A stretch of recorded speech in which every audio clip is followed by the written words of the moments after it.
السلام علیکم، میں ہوں بشارت صدیق۔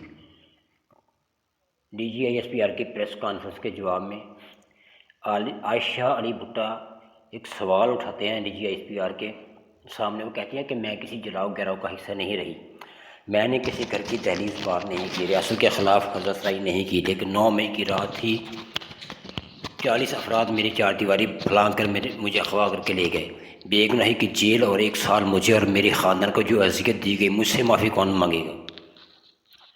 کمپنی کو وہم تھا، ہم نے سب کو ڈرا دیا ہے، کسی کو لالچ دے کر، کسی کو خوف کے ساتھ، کسی کو ڈرا دھمکا کر۔ کمپنی نے ایک اور چالاکی بھی کر رکھی تھی، کچھ رہنماؤں کے ساتھ ایک کرنیل کو بھی رابطے میں رکھا ہوا تھا، ملاقات اور مذاکرات کا لالچ دے رکھا تھا۔ کمپنی کو وہم ہو چلا تھا کہ سب کچھ ہمارے کنٹرول میں ہے۔ پھر ایک پریس کانفرنس نے کمپنی کے دھوئیں نکال دیے۔ کمپنی کے خیال میں وہ تمام لوگ جو ان کے لائن لیتے تھے، انہیں سمجھ آ گیا کہ لائن پر کوئی عمران خان نہیں کی ہی لے گا، اور یقیناً لائن عمران خان کی ہی لی جائے گی۔ ابھی تو آغاز ہوا ہے، جب ایک دفعہ زبانیں کھل جاتی ہیں پھر وہ بند نہیں ہوا کرتی۔ اب زبانیں آپ نے کھول دی ہیں، کیا ضرورت پڑی تھی اس پریس کانفرنس کی؟ 9 میں ہی آ رہا تھا نا، آتا گزر جاتا، کیا ہو جاتا؟ اب یہ بند نہیں ہوں گی۔ 250 ارب ٹیکس جتا رہے ہیں صاحب، D G I S P R صاحب ہمیں 250 ارب ٹیکس جتا رہے ہیں۔ حضور والا یو این ڈی پی کی 2020 کی رپورٹ کے مطابق 2017-18 میں ملٹری اسٹیبلشمنٹ کے کاروبار کے 257 ارب روپے مالی فوائد اور ٹیکس چھوٹ اور دیگر مراحل ڈی ایچ اے میں ملی، جس میں فیڈرل سیلز ٹیکس کی چھوٹ نمایاں ہے۔ سویلن 95% ٹیکس دیتے ہیں، جس سے دفاع سمیت پورا ملک چلتا ہے، اور جب آپ کا دل کرتا ہے آپ ان کو ننگا کر کے لتر بھی مارتے ہیں۔ اور نہ کریں یہ جتانے والی باتیں، رہنے دیں۔ اسٹیبلشمنٹ اور سیلز ٹاؤٹس نے پروپیگنڈا کیا کہ پائلٹ فلائنگ ایس میاں والی میں پاکستان کے ایم عالم کے جہاز کے ماڈل کو آگ لگائی گئی۔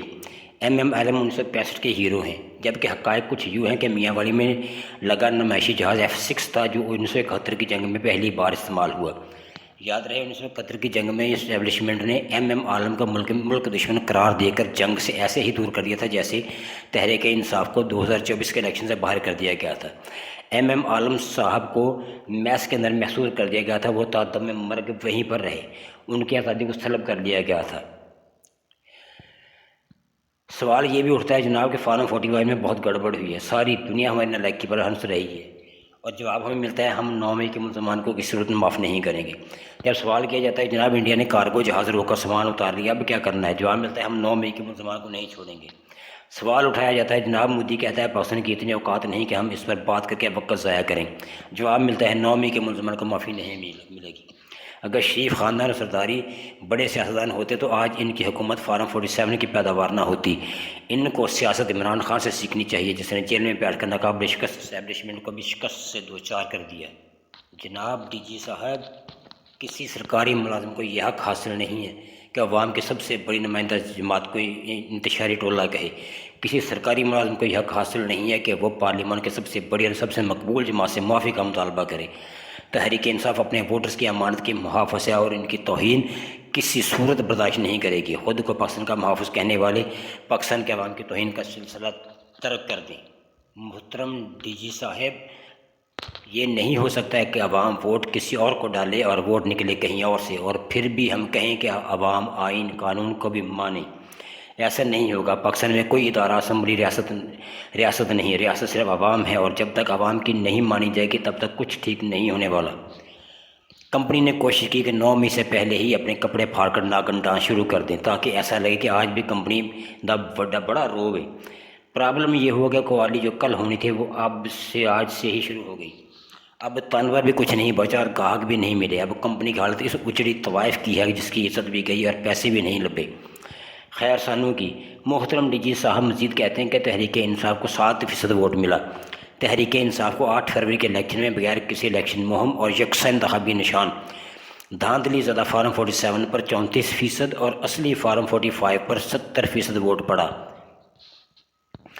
فوج کا 7% کے نمبر میں اتنی ہی سچائی ہے کہ جس طرح سیاست سے تعلق نہ ہونے کی کہ بیان میں سچائی ہے۔ جناب وہ جو 7% ووٹ والے تھے نا، اس میں سے صرف 7% نے آپ کی پریس کانفرنس کی جئی طیف کر کے رکھ دی ہے۔ پوری دنیا میں سوچو اگر وہ سارے 7% ووٹ والے شروع ہو گئے تو کیا کرو گے؟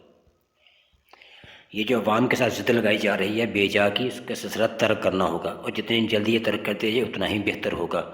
ملتے ہیں اگلے ولاگ میں انشاءاللہ۔ اللہ حافظ۔